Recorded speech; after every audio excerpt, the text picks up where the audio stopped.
Pourquoi tu ne dois jamais délaisser ta prière? Pourquoi est-ce que nous prions? Il faut le comprendre. C'est pour ça que nous avons des prières qui sont fragiles. C'est pour ça que nous avons une communauté qui aujourd'hui est négligente dans cela.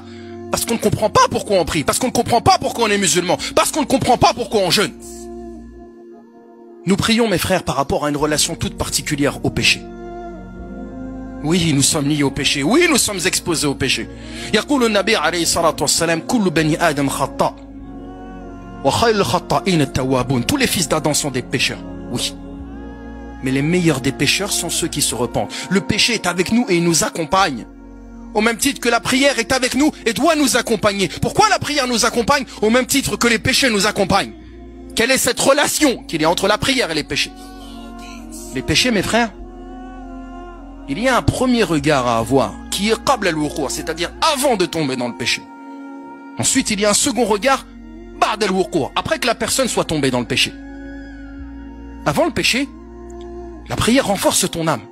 Elle renforce ton âme de manière à ce que tu sois plus apte, plus résistant, plus fort face aux tentations. C'est pourquoi Allah Azza wa Jal a décrit la prière en disant Inna as-salata tanha 'anil fahsha'i wal munkar. Certes, la prière interdit la turpitude et le blâmable. La prière interdit la turpitude et le blâmable. La personne qui prie va renforcer son âme davantage. Quand son âme sera renforcée, il sera plus résistant face aux tentations. Il sera plus capable de dire non. Il sera plus capable de s'éloigner du mal. Mais malgré tout, nous sommes exposés à tomber dans les péchés. Et la personne qui tombe dans les péchés et qui prie, eh bien la prière est une mukaffira. C'est une expiation pour ces péchés-là. C'est une manière d'effacer les fautes. Le prophète Mohammed alayhi salatu wassalam nous a donné cette image de la prière.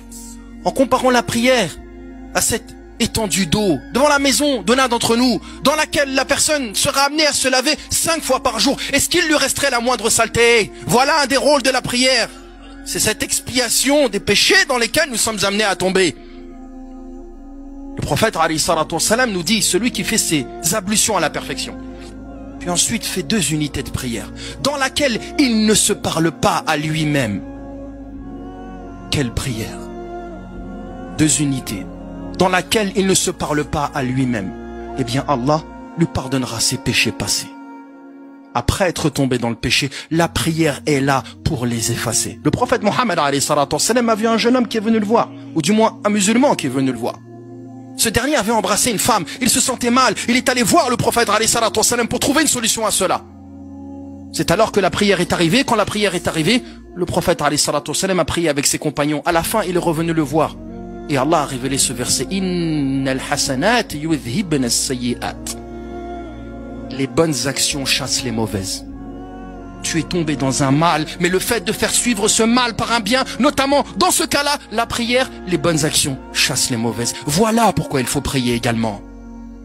Il faut que tu pries pour que, avant de tomber dans le péché, tu renforces et tu raffermisses ton âme. Et si jamais tu affaiblis, tu as encore une solution. Tu as encore une porte de sortie.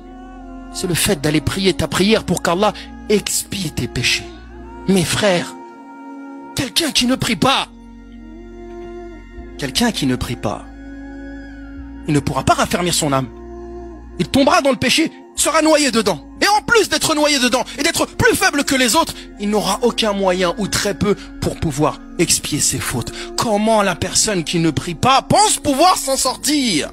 Illa ayasha Allah, celui qui ne prie pas ne trouvera pas de force avant de tomber dans le péché. Et celui qui ne prie pas ne trouvera pas de solution pour sortir du problème dans lequel il est tombé entre lui et Allah Azza wa Jal, dans les péchés dont il n'arrive pas à s'empêcher.